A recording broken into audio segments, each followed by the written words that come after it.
Hello again everyone from Tokyo, Japan, and welcome back to Japan Vintage Camera, where it's a very cold day here at Hinokicho Park. It was quite a bit warmer earlier when the sun was shining, but while I was eating my lunch, the sun decided to move behind this tall office and hotel tower next to me, the Midtown Tower, and once the sun is gone it gets kind of cold very quick.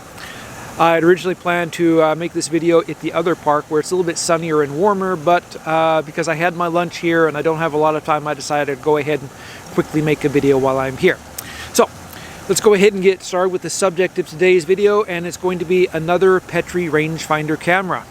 The Petri video I made last week about the Petri F2 was quite a popular video. I was surprised how many people were interested in it, and if there were so many people interested in the F2, I thought, well, there might be some people interested in this Petri, which is the Computer 35. For those of you who are new to my channel, I sell vintage Japanese cameras in my online store, japanvintagecamera.com. I have an Etsy store, which is also called Japan Vintage Camera. If you'd like to buy this Petri or another vintage Japanese camera, please visit one of my stores. I'll post links to my stores in the description below the video. So, now that that's out of the way, the Computer 35 was introduced by Petri in 1970. There were a few different variations of this Computer 35 made. There was the original version, a Computer 2, and a Computer 3. But of the three versions, the original computer was the most popular and was produced even while the later models were in production.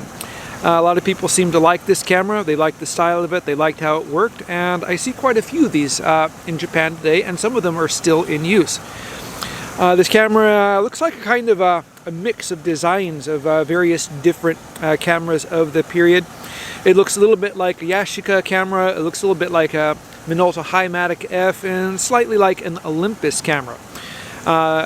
This type of camera, this I guess automatic exposure rangefinder camera with the computer control, was quite popular in 1970, and pretty much every manufacturer of cameras in Japan made something for this market.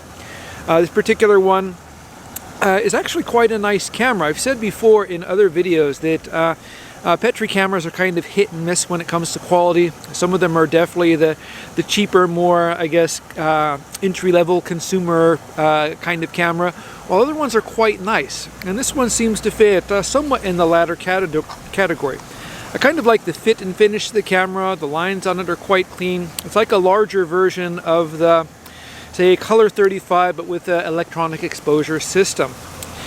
Let's go ahead and take a look at the features, controls, and functions and how to use the Petri Computer 35. Starting at the top here, we have the film rewind lever, which has an arrow pointed on it telling you which way to turn it to rewind the film.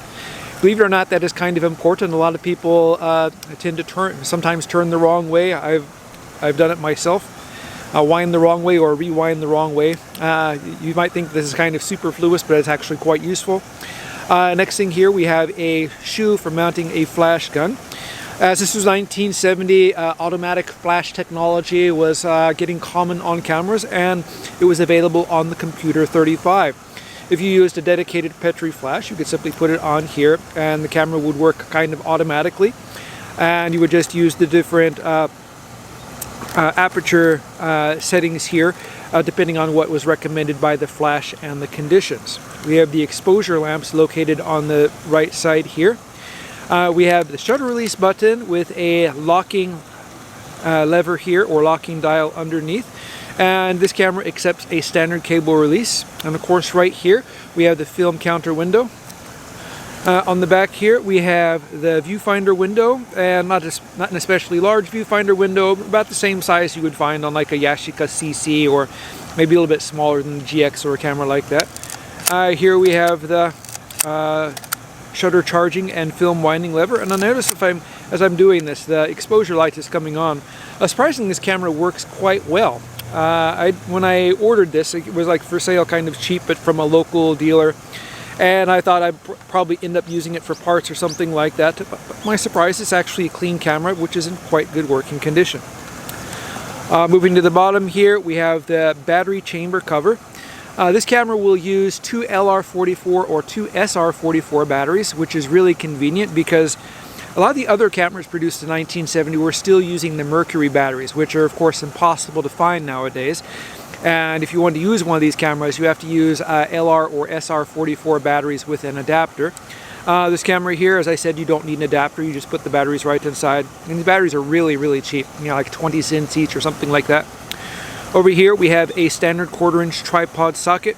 And to the right here, we have the release button, which releases the winding mechanism and allows you to rewind the film.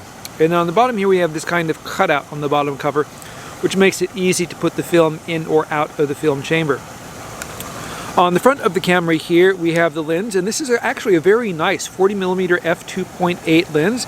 I think this lens is a little bit better than some of the more common 38mm f2.8 lenses, which were really popular in cameras like, say, with the Himatic series, Yashica Snap. I think that there was a company in Japan which made a boatload of 38mm f2.8 lenses and provided them to all manufacturers, but it looks like Petri used their own lens for this camera, and the results I've seen, the performance of this lens is quite good from the examples I've seen on the internet here in Japan.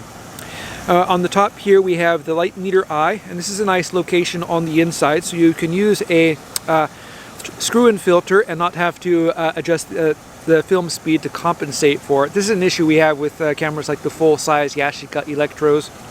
One thing to be careful of, you can use a hood on these cameras, and I always recommend using a hood, but be careful with using a hood on the Computer 35s. It can block a little bit of the light going into the light meter, and this can cause your images to be overexposed a little bit. So you might want to experiment a little bit if you're going to be using a hood on one of these cameras. Behind the lens here we have the film speed adjustment dial, and we have a range of film speeds all the way from ASA 25 up to 800, which is perfectly suitable for the variety of film we have nowadays. Behind this we have the exposure control ring, and we have a setting for EE, which is electronic exposure. And if you're outdoors shooting the camera, or in most situations, this is what you're going to use. These other aperture numbers here, these are what you're going to use if you are using a flash. So this is not an aperture priority camera, excuse me. A little cold here, so my teeth might be chattering a little bit. So yeah, just switch it to the EE mode and the camera is ready to go. We have the focusing ring here with this focusing tab. It's quite handy here. And we have a focus scale on the bottom here, which is arranged in meters. And you might wonder what use a focus scale or something like that is on a camera. And if you're into things like street photography or candid photography, sometimes you want to kind of take a picture without people noticing or making it obvious you're taking a picture. So you can pre-focus the lens using any of these settings here. With a little practice, you kind of know which settings work best for a particular situation. And just focus it like this. You don't have to lift it up and spend a lot of time focusing. You can just pre-focus the camera, lift it up to your eye, and then simply take a photograph like so. I got this camera, as I said, not having high expectations for it. I haven't seen a lot of these cameras in person. I've seen them in stores or shops and things like that. And I've seen a few reviews. This is actually the first one which I've actually handled. And as I said earlier, I'm quite happy with the quality of this camera. To load the film, quite simple here. You have to push down on the lever here on the left hand side, and the film door opens like so. Kind of clean and simple on the inside. To put in the film, you simply drop your film cartridge here on the left side and make sure that it goes around the forks and sits inside. Pull your film meter all the way across and feed it into the take-up spool, and then simply wind the shutter and push the shutter button until the film is pulled all the way across and the holes on the top and the bottom of the film are being taken up by the take-up gears here on the take-up spool. Then close the camera and simply wind and shoot until you get to the number 1 in the film counter and the camera is ready to go. So as I said, I'll be having this camera listed on my, that's bad English there, bad grammar. I will be listing this camera for sale in my online store shortly. I had planned to list the camera I did a video about last time, the Petri F2, but I found out that the rangefinder mirror was bad in it, so I had to find a spare, and that's finally done, so I'll be listing that one at the same time as this one. Today I picked up a new shipment of cameras, a large variety of really nice things, which I plan to be listing over the weekend. If you'd like to check these out, please visit my stores in the description below. A couple of, I guess, spoilers. I've got a couple of Leica cameras and a Hasselblad, which are things which I don't commonly carry. So if you're interested in taking a look at these, please visit. I also have some other Mamiya stuff, RB67 and stuff like that coming up, and as well as a Mamiya 7 II. So if you're interested in one of these, yeah, please check it out. I'll be doing videos about these cameras as I'm listing them for sale. So if you'd like to see these, please subscribe or check back. Thank you very much for watching, and I hope you tune in again soon.